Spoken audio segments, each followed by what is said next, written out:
Hold up. Why do they doubt the kid? I'm about to prove them all wrong again. I got a low tolerance, cause they don't even know what the problem is. It's me. You waiting on the boy to fail, then hold your breath and face your death. Cause you play a roulette with each step. I progress, no less. Go ahead and place your bets. Cause we know who we are, we know we top tier. Cause all the hate that you bring, we know it stops here. I'm taking off like a rocket here and stopping here. It's strange how they cannot see the future, but see profit here. Wait up. We gon' always win. Tell 'em I can't take no loss. My team hold no L's, no. Aiming for the top, can't make it by myself.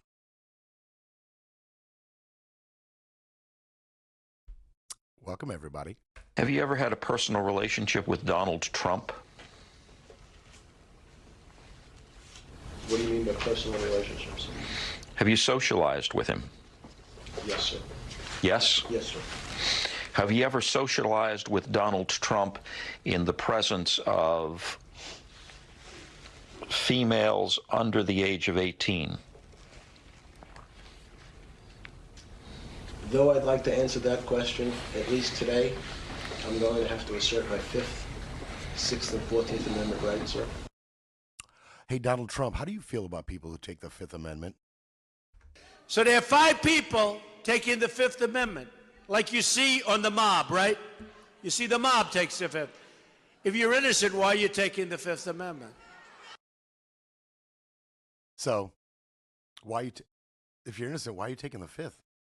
Why are you taking the Fifth Amendment? Oh, and by the way, Don himself, he took the Fifth 400 times in his 2022 civil fraud deposition. Just a little context. Guess what we're talking about today? It's moving fast. It's moving fast. We've had some breaking developments, breaking today, some of them. It's moving really, really fast. And it is my pleasure to bring you these updates, to be perfectly honest with you. The files themselves, they could actually be coming. And it won't be, by the way, it won't be the grand jury testimony evidence that we talked about. We talked about the Trump administration, the DOJ, requesting the release of some grand jury evidence of the Epstein and Maxwell trials, right? That was supposed to satiate you. That was the bone they were going to throw you, the American public. Hey, we're doing something about it. You heard Johnson talk about, we got to give the administration room to operate, right? And they wanted to request this evidence from the grand jury, and that was supposed to satiate you. I told you that whatever did get released from the grand jury evidence would not be even close to what you're looking for, which is the need for the Transparency Act, right? But even that delay tactic has been shot down. There will be no grand jury evidence yet. This is a New York Times report. A federal judge in Florida on Wednesday denied a request by the Trump administration to release grand jury transcripts from an investigation into the disgraced financier Jeffrey Epstein, stymieing efforts by President Trump to blunt criticism from many of his supporters. Yeah, that's right. That's where we're at. He's trying to blunt criticism from many of his supporters. That's where we're at. The article goes on to detail, why it has been denied. But in a brief 12-page order, Judge Robin L. Rosenberg wrote that the court's hands are tied, pointing to what she said was the government's own concession in its filing that the laws on criminal procedure generally forbid courts from unsealing grand jury testimony except in narrow circumstances. Okay? And they go on to say these what you've requested does not fit those narrow circumstances. Sorry. Try again. We'll see if they try again because there's new developments, right? There's new developments. Brand new. There has been a subpoena for the DOJ files on Epstein. There's been a subpoena out of the House Oversight Subcommittee for Federal Law Enforcement, okay? What was interesting about this vote that passed 8-2 in the subcommittee is that 3 Republicans, Nancy Mace, Scott Perry, and Brian Jack, all voted yes to subpoena the Epstein files. How about that? You want to look for signs of split in the base, split in loyalties, an erosion at least? 3 Republicans voted yes.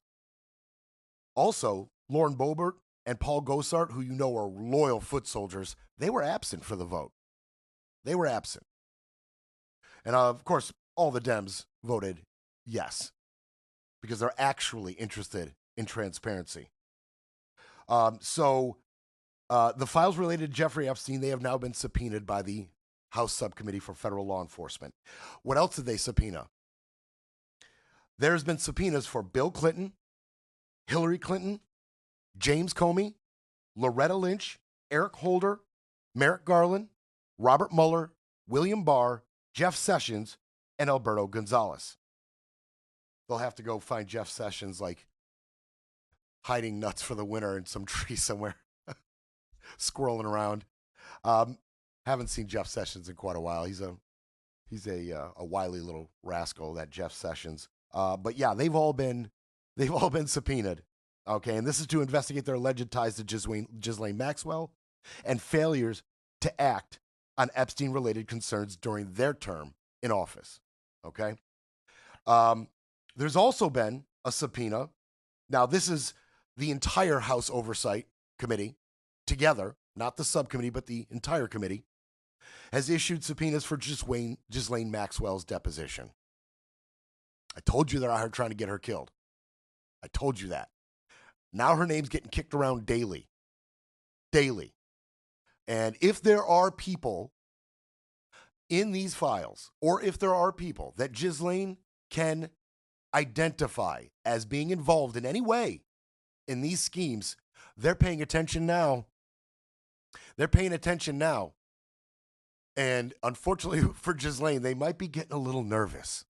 Now that we've subpoenaed the entire Epstein files, you've got the Transparency Act, which will make its way to the House if Massey can get 218 signatures on his release petition, on his discharge petition. If he gets that through and there's a vote in the House, and this has gained enough traction to last through to September, and that gets voted yes, that Transparency Act, that coupled with this subpoena, that could be bad news for a lot of people. That could be bad news for a lot of people. Could be. Could be. Allegedly, right? I got to toss that around. Allegedly, could be, right? I can't talk definitively about these things. So, yeah, the assistant deputy attorney is meeting Ghislaine today in Tallahassee, Florida. Okay, so she's been subpoenaed, but aside from that meeting that they wanted to set up, it's going forward. All right, we talked about a meeting that the Deputy AG Blanche wanted to have with Todd Blanche, wanted to have with Ghislaine. They talked about it for the last few days. It's happening today in Tallahassee. Tallahassee. I don't know how many people here have been to Florida, and if you have, how many bothered to go near Tallahassee. I'm not recommending it. I find that if some foul play were to happen, I'm just going to say that Tallahassee is a breeding ground for foul play. All right. I wouldn't love being sent to Tallahassee if I was Ghislaine and feeling like I'm safe. I wouldn't love it, and I wouldn't feel like I'm safe. Tallahassee's kind of a cesspool. I'm sorry, people in Tallahassee. I feel like you know in your heart I'm telling the truth about that area of Florida. The Florida-Georgia line. So that interview is going to go forward. Todd Blanche has brokered the meeting. It's unclear whether he himself will sit and talk with Ghislaine, but the meeting is going to go forward today. All right, so we talked about that. That's going to happen. But aside from that meeting, now they've subpoenaed Ghislaine for a deposition. So she's getting a big spotlight, just what she wanted, right? It's funny because after we talked about a possible pardon being bandied around in this conversation, other people are starting to run with it. That idea is starting to pick up traction. I'm not delusional enough to think people are watching our show and grabbing stuff, but I'm just saying right around the time we mentioned it, other people are mentioning it as well. Talking about a possible pardon for Ghislaine, but man, would that look bad. That would look bad. And concerning these files, some people are getting out in front of this. Now that the subpoena's official, right? They've subpoenaed the Epstein files out of the subcommittee. some people are getting out in front of this. They want you to know, hey, we didn't have control of these files at all times. Mike Johnson, man, first to the mic to do damage control for this administration, say whatever he has to say, lie in whatever fashion is necessary. Here comes Johnson. Quickly weigh in on Epstein. Many are hoping to see more of those files released. There could be future court proceedings. Is there any reason that you have to believe that any documents were tampered with by so-called deep state operatives? Look, it hasn't been my area that I've worked on. Unfortunately, I wish I knew more about it. It's been in the Department of Justice. One of our concerns is, of course, that it was held in the hands of the DOJ leaders under the last administration, the Biden-Harris administration. And we all know how crooked and corrupt so many of those top officials were, how they engaged in lawfare against President Trump. And he has a concern, and I do as well, that things could have been doctored in those records. So that's part of the concern. But I'm for full transparency. We all are. Maximum transparency. The president is as well. There's no daylight between him and the Republicans in Congress, and we'll continue to advocate for that, to let the people see the records and draw the whatever conclusions they will. Yeah. Now, he won't go that far in front of CNN or MSNBC, right?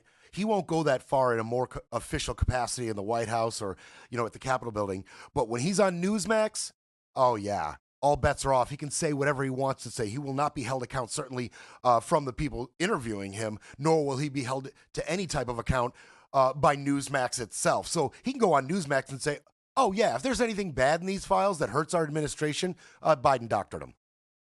Just want to put that out there to MAGA, to our MAGA base, because we know you're the only ones watching Newsmax. So MAGA base, listen.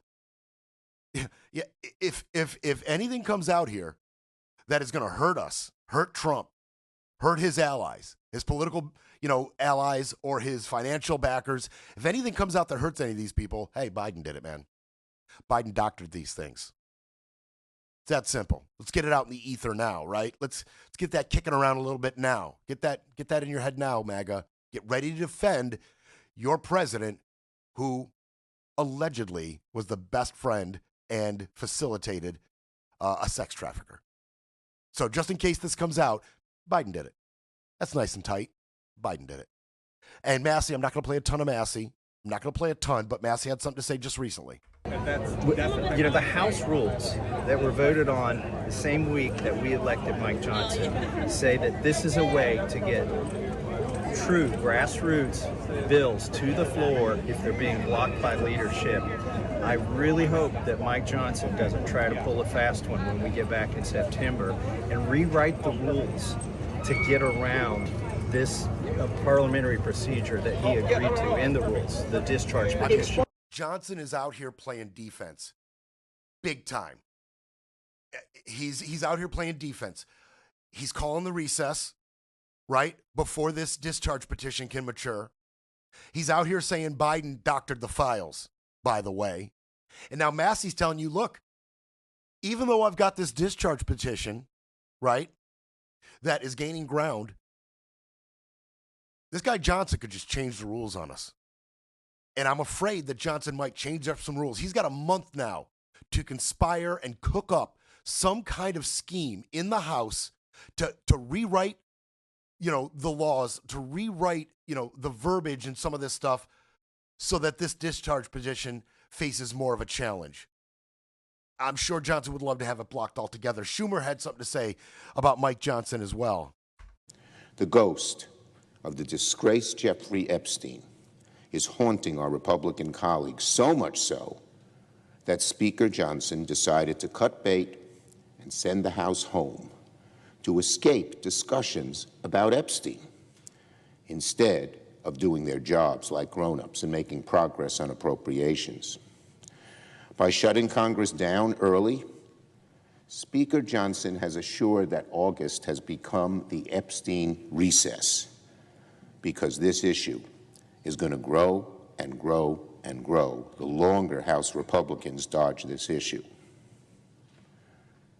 Now, maybe they declared the Epstein recess to give Trump time to prepare papers for the pardon of Ghislaine Maxwell. Speaker Johnson shouldn't be skedaddling out of town early. If the Speaker thinks he can make the Epstein escapade disappear by sending folks home early, he's got another thing coming. So again, the Speaker should not send people home early to avoid dealing with the Epstein issue. The American people have a right to know what happened, but instead Speaker Johnson created an Epstein recess.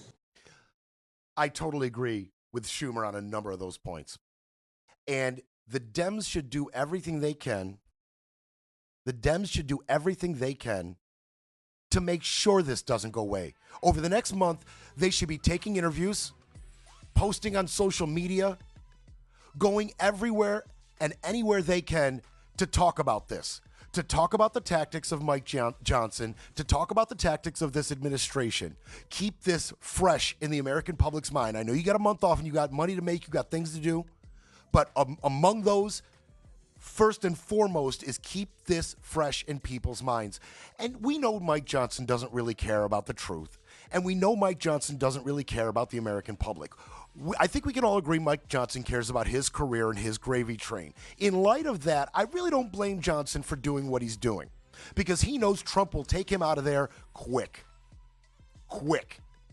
His career as Speaker of the House could be over very quickly if Donald Trump wishes it so. So he's out here running defense in any way, shape, form he can. And I honestly don't blame him for that because he's self-interested. It's time for a quick break, then we break some more. You're listening to Brett Breaks Things. Brett Breaks Things, fighting for America one mic drop at a time.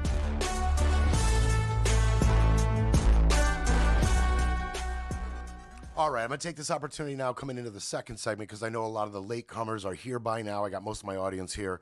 I just want to remind you, we are going through a lot of changes here at the studio and the show. We need all your support. We do continue to need your support. I'll let you know when we don't need the support anymore. I promise. But we still do. So if you can donate, brettbreaksthings.com, hit the donate button. That's the easiest way to do it. Also, all my people on Randy's channel, still got to have some of you guys move over. I know you're comfortable. I know that's the way you're used to getting Randy. Now that's the way you're used to getting me. But if you really, really want to help the show, like in a tangible way, in a substantive way, you can move over to my channel daily. You'll subscribe. You'll get the notice when I go live. We'd love to have you join us there. We've got mods there. It's a safe environment. You can say your piece.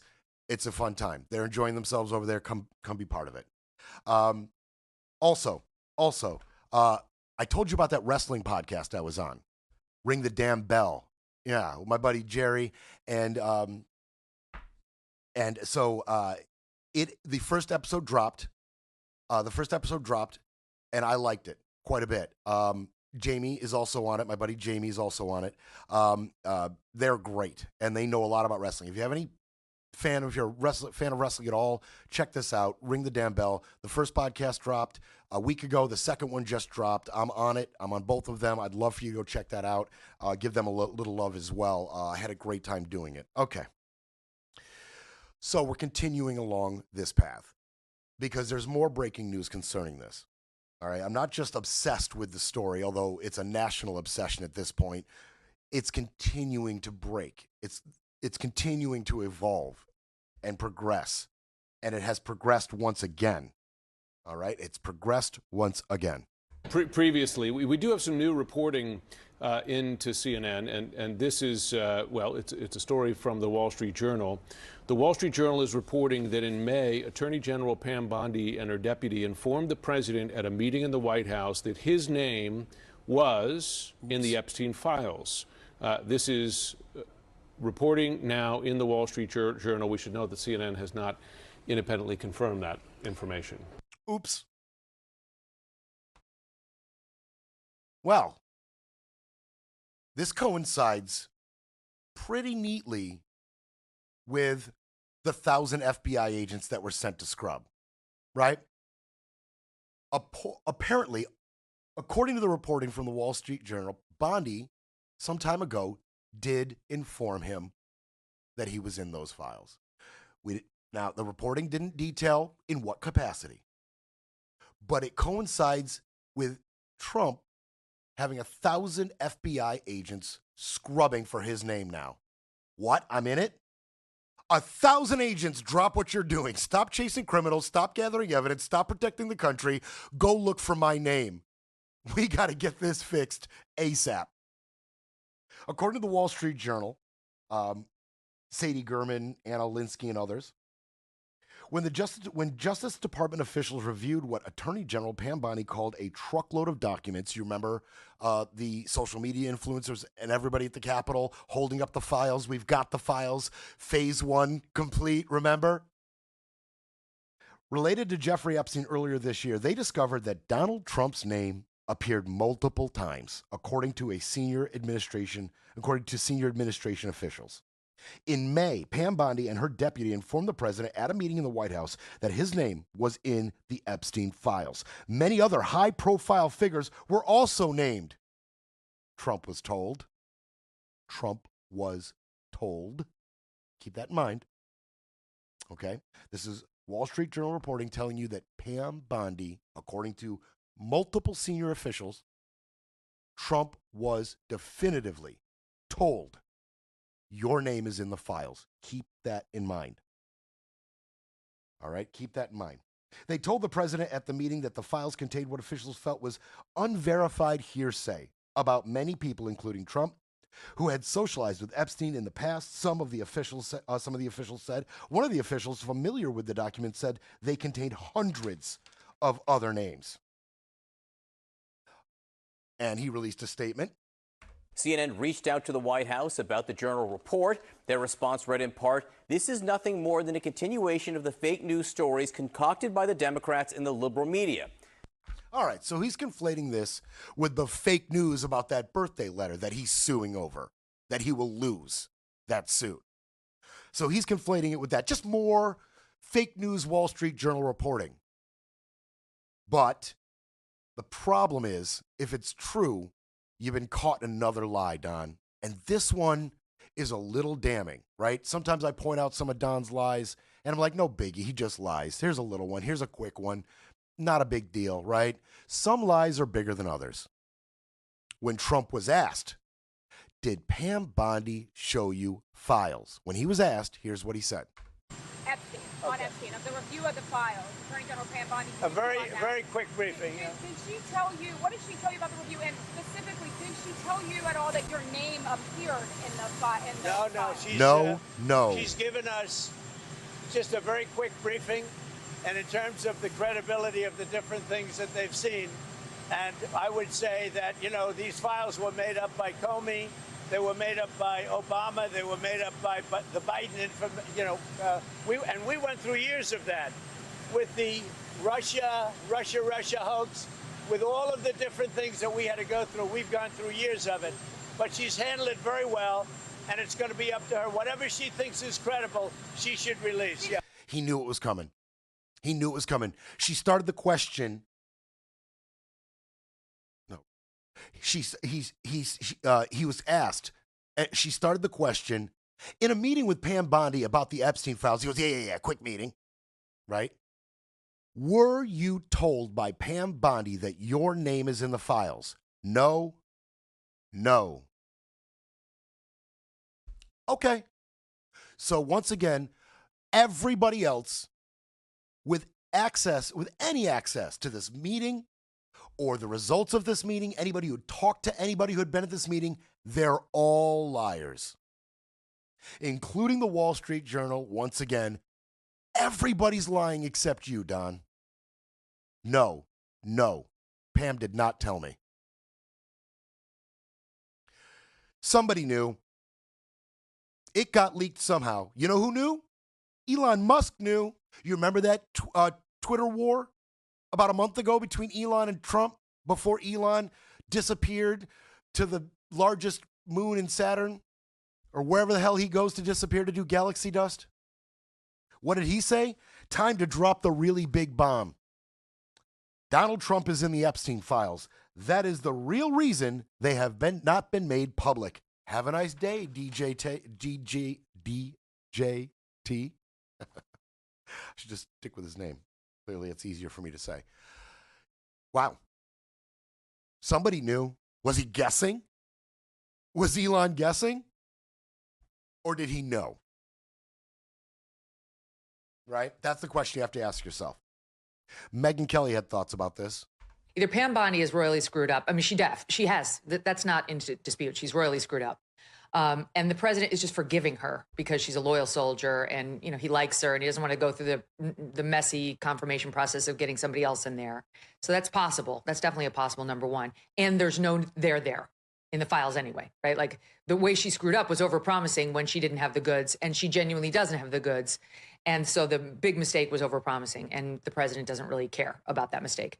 Or there is something there and it's being covered up and the president blessed it, right? But I didn't say, or there's a child sex ring that he's actively covering up, because the truth is I think there's some middle ground between 1 and 2, your 1 and 2, of there is something in there, more could be disclosed, and it's something short of there's a massive pedophile ring that they're covering up.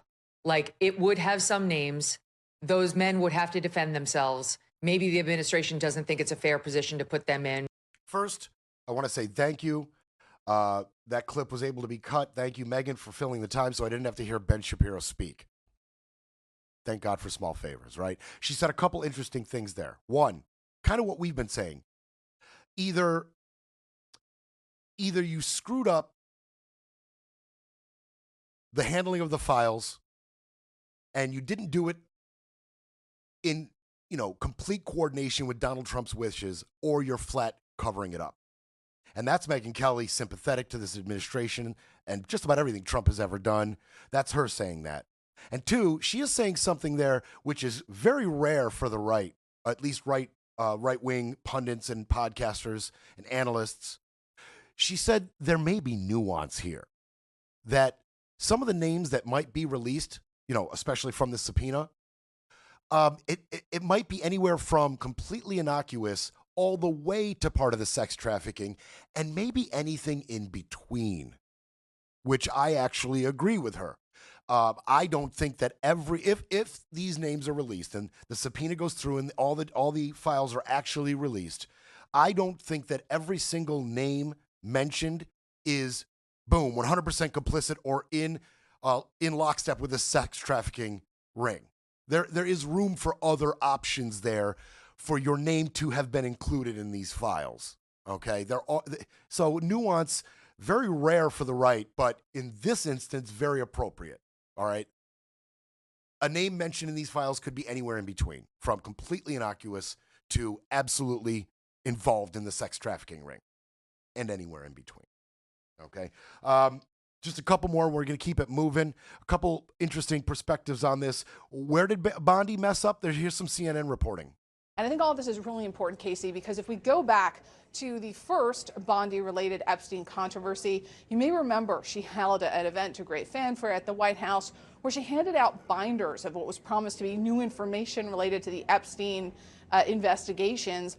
And a lot of MAGA-aligned influencers were very disappointed because most of what she handed out was already in the public record. But sources at that time told me a lot of the frustration from the White House with Bondi in that event was the fact that they didn't redact Trump's name, even though these were records that were already well known. They were flight logs. There was a lot of frustration around Bondi's handling of that incident. So it tracks with what the Wall Street Journal is reporting here, that they would be very sensitive about any mention of Trump's name in subsequent files. Yeah, so much for transparency. And by the way, as far as the Wall Street Journal goes, all of this is fake news media out of the Wall Street Journal, right? Every bit of it's fake news. Well, Bradley Edwards, who is an attorney for a bunch of Epstein survivors, some of the victims, he says, look, I know the executors of the Epstein estate. They're good lawyers. Just subpoena the birthday book. You call it fake news? Just subpoena the book. Those executors, they'll go along with it. They'll give it to you. It's a real deal. It's real deal evidence. They've got it. They're willing to hand it over. Just subpoena it. I want to go to that. Yeah, that was him. I hit the wrong button. He said, just subpoena it. Get that book. Let's find out what the Wall Street Journal is lying about and what they are not lying about. We can find this stuff out pretty damn easy. Now the Wall Street Journal is reporting that Trump Trump was told his name was in those files, and then he deploys the FBI to scrub. Breaking politics, breaking narratives, breaking news. But first, we need a coffee break.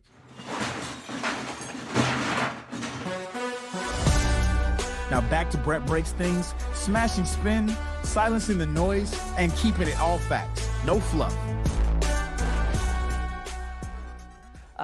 President Trump wants us to find the truth. I want to find the truth. The American people deserve the truth, and they deserve accountability, which is why I'm really glad to see that Attorney General Pam Bondi and the Department of Justice announced the creation of a strike force team today, specifically to get after all the intelligence and evidence that we have gathered. We have more coming, and to determine the path forward to bring about that accountability. So here we go. It's the one piece of crap that they've been spewing crap everywhere to see what sticks, but this is the one piece of crap that's got a little staying power. This Obama treason bull crap. And now they're going as hard as they can. And a special strike force. They're just trying to use buzzwords to get you excited, right? Well, they said it's a strike force going after Obama. I'm here for that. I mean, they're trying to be sensational. They're trying to grab your attention. And so now they've got this special task force, this strike force. They're giving it a shot. This is as nothing as you can possibly get, to be perfectly honest with you, as they've got no evidence, none. And of course, it's a question of Obama's immunity. Now, they can go after, people lower down the rung, but the whole damn thing is a huge nothing burger, but it's all they've got. It's all they've got. So they're going to deploy a strike task force. New York Times reporting Glenn Thrush and Alan Fuhr. The Justice Department announced on Wednesday the formation of a task force to look into unsubstantiated allegations by President Trump that President Barack Obama and his aides ordered an investigation into the 2016 Trump campaign's connections to Russia to destroy him. The wording there is very misleading. Even at its worst, Obama didn't do that. He just redirected the intelligence community to start looking into Russia's interference and meddling in concerns to, social media, hacking of databases, propaganda, lies, trying to influence one way or another. Okay? That was a shift from the original ICA, or intelligence community analysis, that Russia did not meddle in the counting of the votes. All the machines were secure. Russia didn't engage in any type of fraudulent activity with the machines themselves. The votes were counted.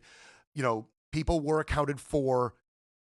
And even Obama said it himself right after the election. Okay, so it's important to know that distinction. And Leavitt and Bondi and Gabbard they're going as hard as they possibly can at this angle. Whatever it takes to push you off the Epstein story. Here's Leavitt. This is truly one of the greatest political scandals in American history. Really? And reporters at legacy outlets, some of which are sitting in this room today, like the New York Times and the Washington Post, were ridiculously awarded Pulitzer Prizes for their perpetuation of this hoax. It's well past time for those awards to be stripped from the journalists who receive them. It is not journalism to propagate political disinformation in service of the Democrat Party and those in the intelligence community who hand over out of context and fake intelligence to push a false political narrative. I will now pass it over to the Director of National Intelligence, Tulsi Gabbard, to speak more about all of this, and then biggest scandal in American history, this Obama story, according to Leavitt. Biggest scandal in American history, and any reporters who gained any notoriety at all for reporting on this in 2016, you should have all of your accolades stripped. Once again, attacking the press for asking reasonable questions, coming up with reasonable assertions based on reasonable ICA reports. You know what I mean? Everybody being reasonable down the line except the Trump team, except Leavitt, except Gabbard, and we're going to hear from all of them. And by the way, you could add another name to the list of treasonous seditionists involved in this Obama scandal. if you infer in any way that there actually was a Russian interference campaign that may have affected the election at all, you're part of that list, and that list grew. We helped grow that list with you, right? Yesterday. Well, now you can add another name to the list. It's very clear that Russia meddled in the election. It's also very clear that it didn't have an impact on the election. Oh, honey boo boo. All right. So the list is growing. Clapper, Comey, Biden, Obama, Rubio, Gabbard, Trump, and now honey boo boo. Because they all at one point or another have admitted on camera with recording equipment working, Russia interfered in our election. Add her to the list. And by the way, look, Leavitt said this is the biggest scandal in American history. Well, I mean, this dude is trying to suckle the teat. Every now and then, Cruz pops up. What did he have to say about this? And I'll tell you, this December 9th meeting, FDR famously said December 7th is a date that will live in infamy. Well, December 9th should be a day that will live in infamy. What? Because this is a moment when senior members of our government decided to lie to the American people and to sabotage President Donald Trump, who'd just been elected by the American people. Okay, I'm gonna pull a Trump real quick. You ready? I'm gonna pull a Trump trick. If you equate that meeting with Obama to the bombing of Pearl Harbor, you are disrespecting the victims of that bombing, and you're disrespecting our military. You're disrespecting the sailors. Un-American, unpatriotic. You see what I did there? Right? That's his new trick. How dare you, Ted Cruz? How dare you? And I hope the voters in your state hold you accountable.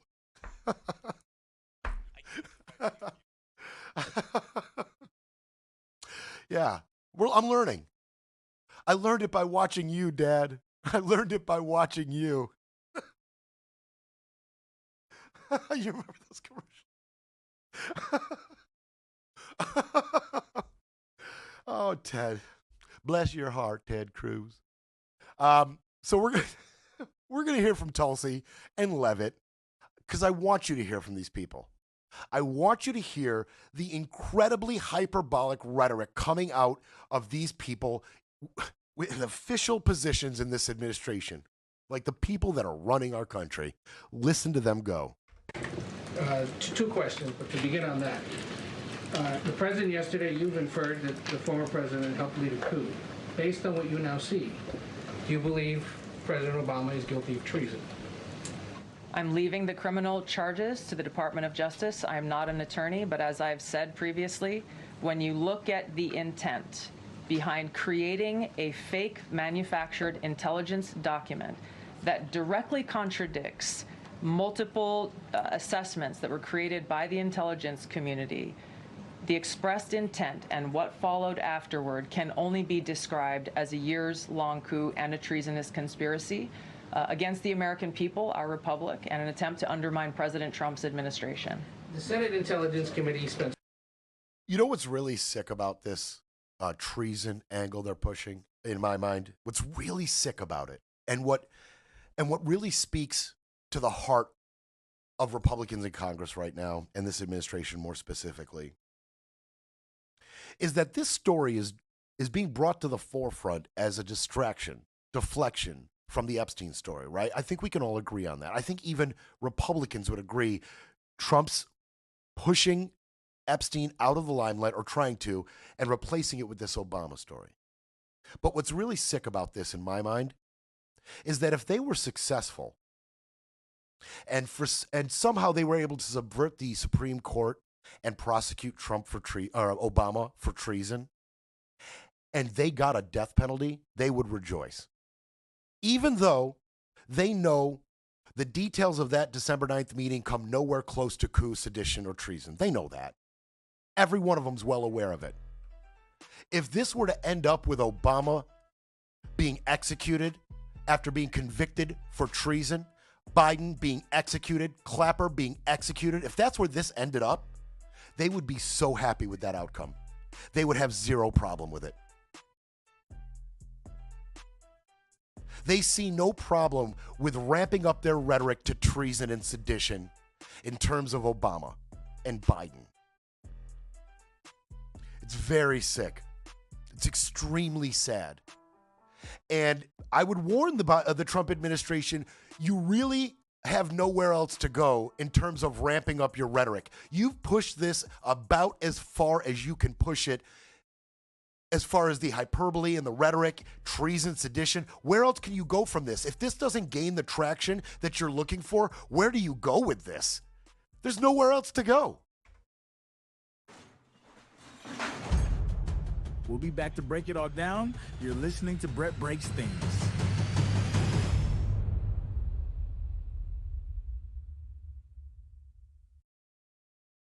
It happened. You're back with Brett Breaks Things, where the truth hits harder than the headlines.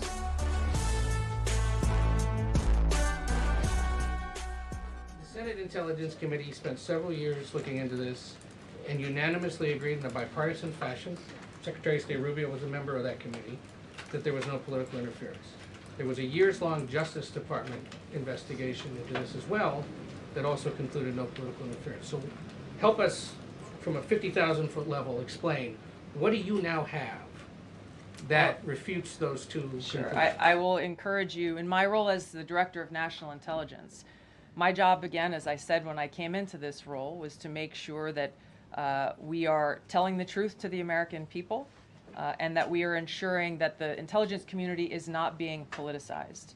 So I'm not asking you to take my word for it. I'm asking you and the media to conduct honest journalism and the American people to see for yourself in the documents that we've released now, close to 200 pages, that point in multiple references, multiple examples, to include comments that have been made by senior intelligence professionals who are some still working within these agencies today that confirm the conclusions that we have drawn, that President Obama directed an intelligence community assessment to be created to further this contrived false narrative that ultimately led to a years-long coup to try to undermine President Trump's presidency. And it's your belief that those two previous investigations missed that or covered it up?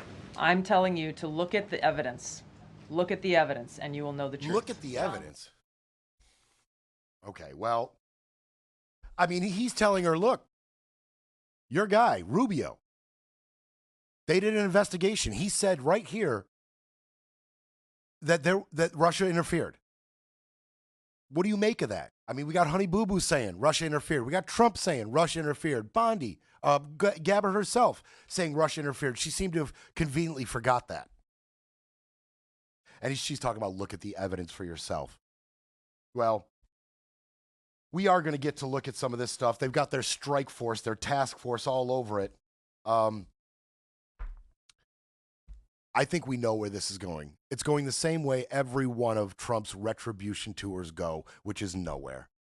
No charges, no investigations, truly. Like, it's just a distraction. We've talked about it. Now, in some of these clips coming up, you're going to see Leavitt and Tulsi together. And all I could think of is this is like a supervillain team up, like when the Joker and the Riddler kidnapped Robin. Like they teamed up. As a kid, I was like, oh my God, that's double the bad guys. How's Batman going to handle this? This is double the bad guys. How's the Associated Press going to handle this?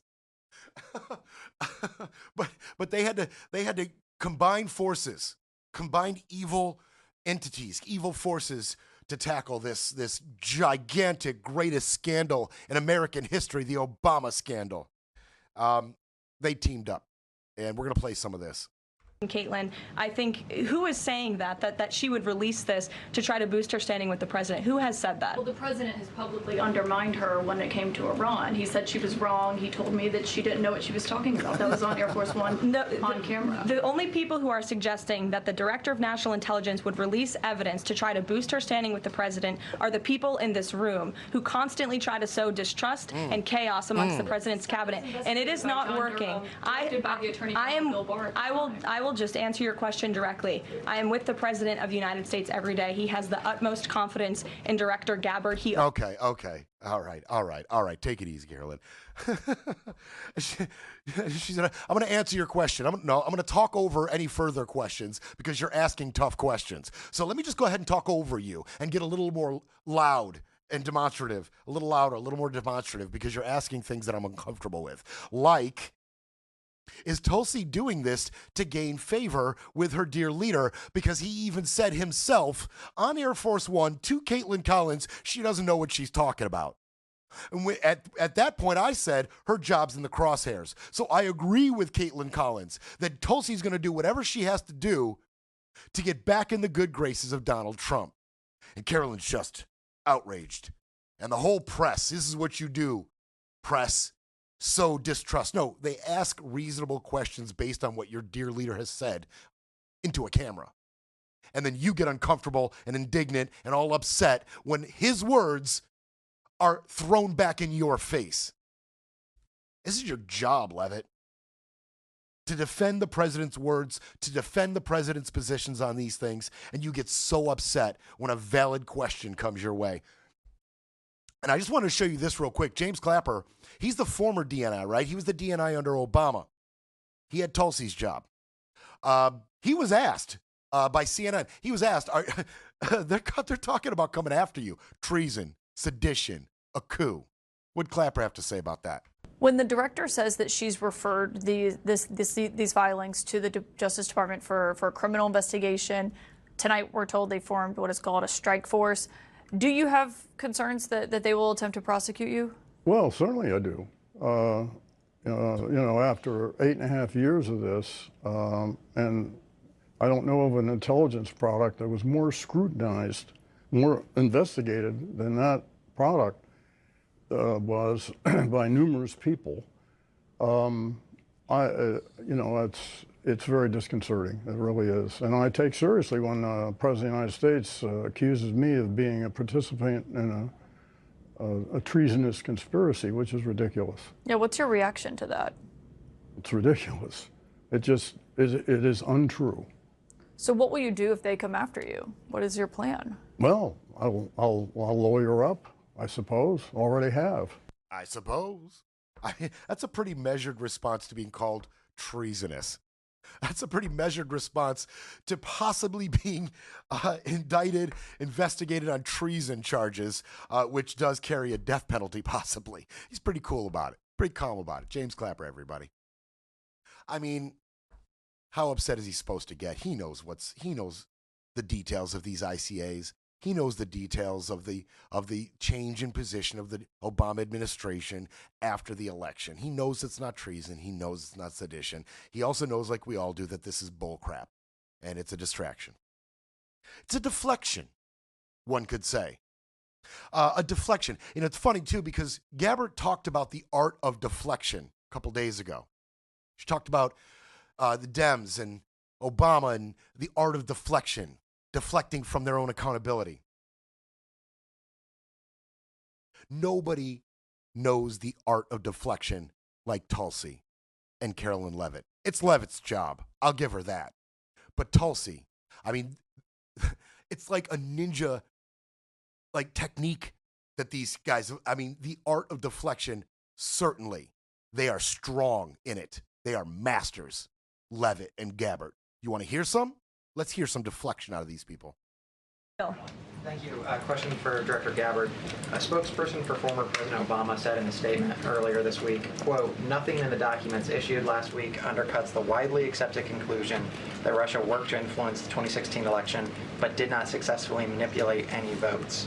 How do you respond to critics like former President Obama and also others on the Hill who say that the administration is conflating apples and oranges here, conflating allegations of actual hacking of voter machines and allegations of interference generally? I think it's a disservice to the American people that former President Obama's office and others who are criticizing the transparency that is being delivered by releasing these documents. They are doing a disservice to the American people and trying to deflect away from their culpability in what is a historic scandal and negative action towards the American people and our democratic republic. The answer to that statement can very clearly be found throughout all of the documents that we have released. Again, showing that Russia has took action to try to sow discord in the election, but showed no preference for or against any singular candidate. Ping. Ping. And what'd she say at the end there? Although it showed that Russia tried to interfere, it didn't show that they had any preference to either candidate. That might be the most ridiculous thing you've said so far. Why the hell would Russia spend millions of dollars, which was proven just through Facebook? Zuckerberg talked about it in a hearing. Why would Russia spend millions of dollars and thousands of hours trying to affect our election if they didn't give a crap who won? What are you talking about, Tulsi? That may be the dumbest thing you've said recently. It shows Russia did try to influence the election, but they didn't care who won. That is an oxymoron in and of itself. You sound stupid. I don't know how else to say it. You sound stupid. Let's see. Bing. Let's see some more deflection. You've long been an opponent of weaponization in government. How do you respond to criticism that referring Obama administration officials and even potentially the former president is just more weaponization, and this is a potential race to the bottom? I think that's a very disrespectful attack on the American people who deserve the truth. They deserve to have faith and trust in the integrity of our democratic republic, which has been undermined by President Obama through his direction of this manufactured fake intelligence document, knowing that it was filled with lies and knowing that it would and could then be used for all of the actions that came after. Karoline, and I would just add, there needs to be accountability for that weaponization, Phil, that we've seen. And no one has been a victim of the weaponized government more than President Trump, not just because of this political scandal. You all recall his house was raided. So I think, it's very disingenuous for people to say, how dare they speak of former President Obama about this based on evidence and based on intelligence, when the former president of the United States, Donald Trump's home was raided, when he was forced to sit in a Manhattan courtroom and many other courtrooms across the country for crimes he never committed, when he was impeached and indicted, and the entire country witnessed that. That's the weaponization of justice. Now the president is back because the American people see the truth. Nearly 80 million Americans reelected him back to this office, and he believes that we need to have justice and accountability. And I think the nearly 80 million Americans who reelected him agree with that. Caitlin. What about Donald Trump? He had to sit in courtrooms. That was weaponization. But they're not weaponizing the DOJ. Nope, not at all. How dare you? And if you suggest, this is what I'm talking about. If you suggest that we're weaponizing the DOJ now, then you are doing a disservice. That is an attack on the American people. That is an attack on the idea of transparency itself. If you doubt our sincerity in this and you say we're weaponizing, that's an attack on the American people. See how that works? You disagree with this administration about this Obama thing, about this treason. You're attacking the American people. You're attacking the idea of transparency itself. Oh, it continues. Maybe either for you or Caroline, the president said yesterday that Obama committed treason. Do you or the White House believe that the Supreme Court's immunity decision protects Obama from prosecution? Look, I can speak to the president's feelings on this matter. He spoke to all of you yesterday in the Oval Office, but I also spoke to him about this morning. And he wants to see all those who perpetuated this fraud against our country, who betrayed our country and the Constitution, to be thoroughly investigated and held accountable. And it's been 10 years of this. And I would just add, based on everything the director has said and declassified, all of you in this room should go through it and take a look at this report and review the intelligence, because unfortunately that hasn't happened. And many of the people who perpetuated this hoax, Clapper, Andy McCabe, James Comey, and many others, have been hired by major networks in this room to go on television and continue to spew these lies, knowing that they are lies. And if you all recall, just flashback to 2016. All right. Got it, Leavitt. Holy crap. Did she say a lot of garbage to deflect the question? By the way, isn't Obama immune? She gets the question, right? Another ninja clan, they throw a shuriken at her. Isn't Obama immune? She's like, ping, and says 2 minutes of garbage. Comey, Clapper, this, that, fake news. Like, she said everything except address the question of, isn't Obama immune? Holy crap, did that one send her reeling? I mean, she kind of crashed out a little bit there. And they found time. They found time to attack Hillary Clinton. I mean, this was a massive, this is a multi-issue villainous team up. I mean, they really... High-level DNC emails that detailed evidence of Hillary's, quote, psycho-emotional problems, uncontrolled fits of anger, aggression, and cheerfulness, and that then Secretary Clinton was allegedly on a daily regimen of heavy tranquilizers.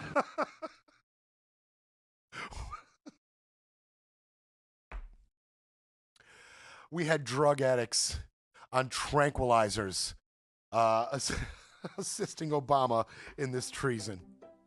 What? They found room to attack Hillary. Of course they did. Of course they did. Every single legitimate, reasonable question asked that was based from fact, or more specifically, things you said, got deflected. And just, they deflected it and then counterattacked with garbage, poop. Just right in your face, press. You ask me a reasonable question, poop in your face. Just, or more specifically, actually in your ears, in our ears. I mean, those two ladies, they were reeling. I mean, reasonable, fact-based questions, and our press secretary is completely unequipped to handle them. She just crashes out. Lies, propaganda, spin, Obama, treason, sedition, Clapper, blah, blah, blah, blah, blah. They'll try to repair the narrative, but Brett Breaks Things will be back tomorrow to break it all down.